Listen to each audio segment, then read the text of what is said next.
কি সুন্দর ঘুমিয়ে আছে। অর্থাৎ এই ঘুম মনে হচ্ছে যে তিনি জেগে উঠলেন কিছুক্ষণ আগেই, খুব ভালো ঘুমাচ্ছিলেন।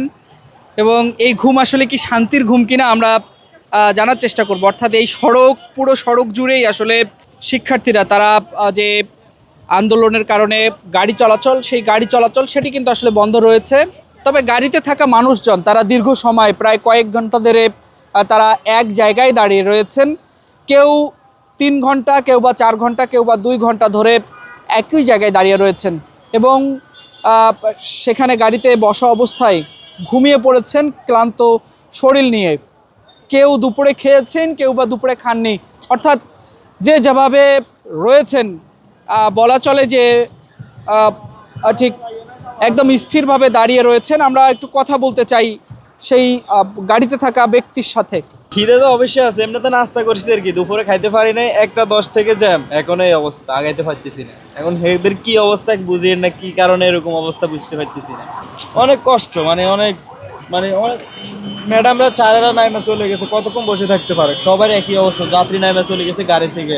এই জন্য কি করবো, এখন জ্যাম ছাড়তেছে না, পুরো সব রাস্তা ব্লক হয়ে গেছে, এদিকে কোনো দিক থেকে বাইরের মতো কোনো ব্যবস্থাই নেই, এই অবস্থা হয়ে গেছে। খিদে লেগেছে কিনা একটু বলুন। হ্যাঁ, খিদে তো অবশ্যই লাগছে, 2বার করে নাস্তা করলাম। কি করা যায়, গাড়ির আগে তো ভাত খাওয়ার মতো সেই ব্যবস্থা নাই, কিছুক্ষণ বাদে বা আগায় কিনা বা কেউ কিছু বলে কিনা, তার কারণে খাওয়া দাওয়া করতে পারি না। দর্শক দেখছেন যে শুধু এই যে গাড়িটি নয়, এখানে চোখ যতদূর যাচ্ছে অর্থাৎ কয়েক কিলোমিটার জুড়ে সায়েন্স ল্যাব এলাকার আশেপাশের যে সড়কগুলো রয়েছে, সেই সড়কের প্রবেশ মুখ থেকে শুরু করে পুরো সড়কের কয়েক কিলোমিটার জুড়ে কিন্তু এই দীর্ঘ গাড়ির লাইন। অর্থাৎ জরুরি সেবায় যারা বের হয়েছেন তারাও ঠিক এই দীর্ঘ যে গাড়ি দাঁড়িয়ে থাকার জ্যামের কারণে রুগীদের যেমন ঠিক বেগ পোহাতে হচ্ছে, এর পাশাপাশি সাধারণ মানুষজন তারা কিন্তু পায়ে হেঁটেই তাদের গন্তব্যে তারা যাচ্ছেন। আমরা ঠিক এই সাধারণ মানুষজন যারা রয়েছেন, আমরা সেই সাধারণ মানুষজনের সাথে একটু কথা বলবো। কালার এক্সপার্ট, জর্জ স্যাপ এবং মাইল্ড অন হ্যান্ডস টেকনোলজি সমৃদ্ধ অরিক্স ক্রিস্টাল ওয়াশ আপনার লন্ড্রি এক্সপার্ট। আমি আসছি সিদ্ধেশ্বরী থেকে হাইটা মনোহর হাসপাতালের পিছন থেকে। এগুলো মানুষ এত ভোগান্তি, মানুষ কেমনে চলবো, মানুষ কেমনি করবো, সাধারণ মানুষের এত কষ্ট।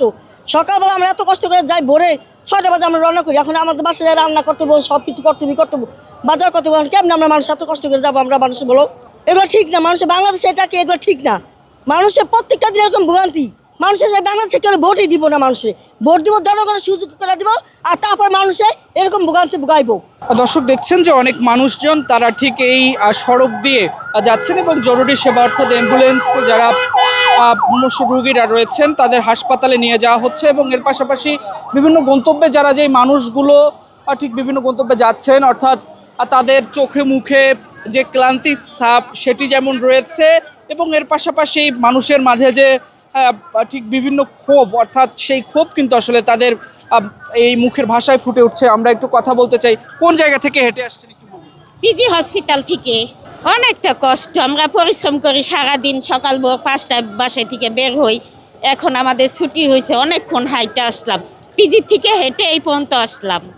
কষ্টই তো হয়, আমরা সারাদিন পরিশ্রম করি।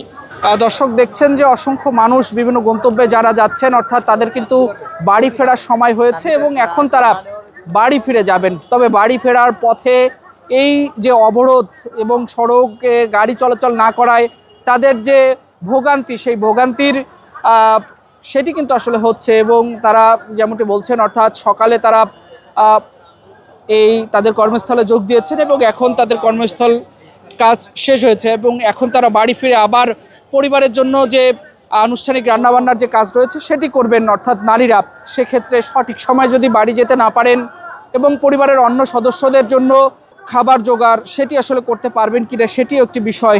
অর্থাৎ এই মুহূর্তে আপনাদের দেখার চেষ্টা করছি বর্তমান যেই সায়েন্স ল্যাবের চিত্র, সেই সায়েন্স ল্যাবের চিত্র।